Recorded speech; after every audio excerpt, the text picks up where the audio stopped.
Good afternoon, everybody. Today, for those watching on YouTube, Messenger, Facebook, thanks everybody for being patient with us. Our community has been amazing, but we want to be able to provide great content while during these troubling times, while everything's going on. So right now, a lot of people know how to do the solo drills. A lot of people have videos. And that's going to continue to come so people can sharpen their technique. But for right now, we're just going to do something very basic, very simple. A lot of you out there may not know proper stretching, or you've been to classes where you've done stretching, but you're not quite there on all the details. So I'm going to show you a ballistic stretching routine, and that'll be loaded up. Obviously, and then right after that, I'm going to show on a separate video a static stretching routine. So ballistic stretching is what you're going to want to do prior to doing your solo drills, prior to doing any kind of partner drills at home with your spouse, with your children. And then static stretching is going to be what you want to do after your workout, after any kind of intense cardio workout. And I'll show you the stretching routine that I go to. That's strictly for the kind of activities we're doing as far as Jiu Jitsu. So without further ado, we'll just start from the top. First, we just want to have a good solid posture. I like to have my hips forward, my shoulder blades connected. Okay, so you don't want to be rounded out like this. You want to make sure posture's good, shoulders are back, hips are strong and forward. So we're going to start from head to toe. We're going to start with leg circles. Just nice and easy. You can do up to about 10, anywhere from 5 to 10 is fine. Switch.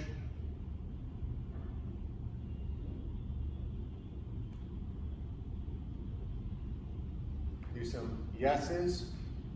Key is I'm keeping my back straight the entire time, not moving my torso, just my head and neck. Then we'll go into nose. And when I'm doing these, I don't want to go fast. I just want to do movements and provide a little bit of a stretch. I'm trying to get my chin as far over my shoulder as I can without strain. Then I'm going to move to shoulders. So I'm going to roll back. Do this a few times. Again, 5 to 10 times. Go forward. Also work on your breathing, relax. Then I'll come back, shoulder rotations, and I'm kind of swimming and rotating as I'm doing this. Then we come forward.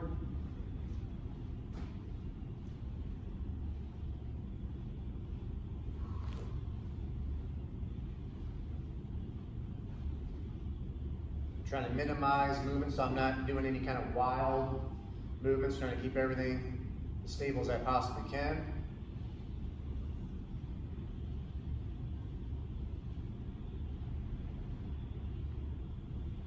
Okay, and then I'm going to keep my core engaged, chest, and I'm just going to be, hitting the shoulder blades, flexing the chest out, just doing these motions. Then I'm going to come up and do a little bit of a stretch. I'm not reaching, I'm just bringing the arms back more than I am bringing them up. And then, of course, I'm bringing the chest, so I'm bowing the back out, bring the chest in, bowing it out. So I'm kind of working the spine a little bit, getting that activated. Once we're here, now we can move down to the hips. So we'll do our hip circles. Notice I'm not going too fast, just nice and easy. Want to make sure I'm getting a slight stretch. Get the blood pumping. Do that about 5 to 10 times. Then we'll go side to side. Again, I'm keeping my back straight, so I'm not leaning my body, everything's staying straight, just my hips that are moving. And then same thing. before. So instead of rounding my back out, arching my back, and everything staying straight.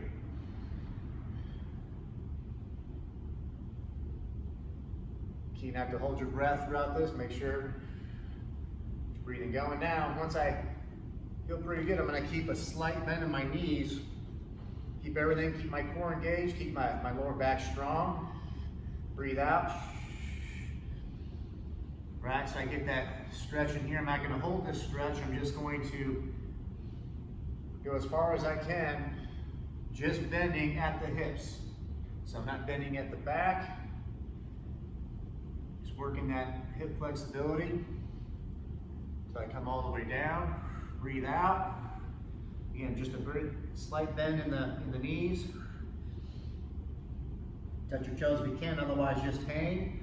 You can also, if you have shoulder problems, you can do this as well. But if you can't, just let yourself hang.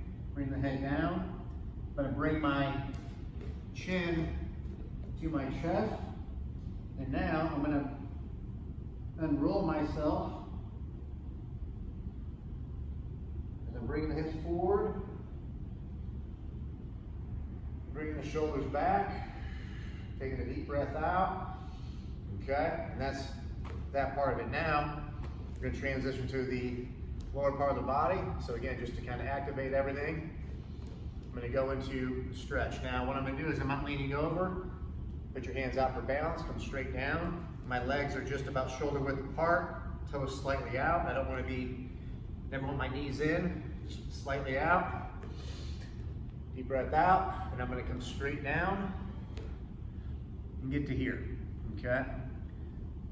So if you can't quite get down to this point, okay, just get as low as you can. The key is that you're not feeling any kind of pressure, pain on the knees. So my weight is distributed evenly in the middle of my feet, so not leaning forward, not leaning back. All right, now we're just here. Take a deep breath out, you'll feel that stretch in the hips. Okay, again, my core is still activated. Okay, I'm right here. Legs on the inside. Again, you can support yourself a little bit if need be. Good, and you just kind of hold that there, and then you can slowly, careful with how far you come in, just bring your legs down, post. So my inside of my thigh is sliding down my arm.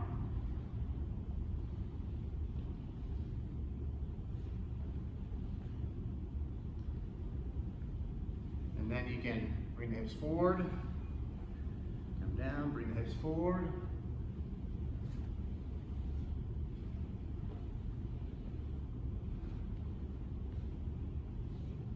And these movements will just allow you to kind of get the body going, okay? Once you're here, into our chill position, okay? And now we're gonna kind of move on from there, and now we're gonna be doing some sit-outs. Nothing too crazy, just nice and easy.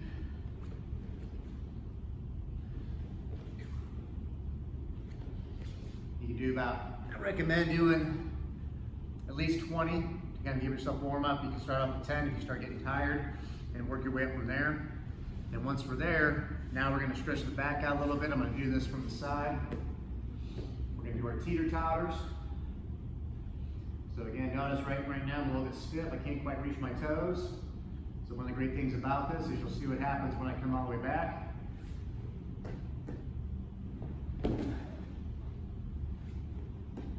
Touch, go forward, now I can touch my toes.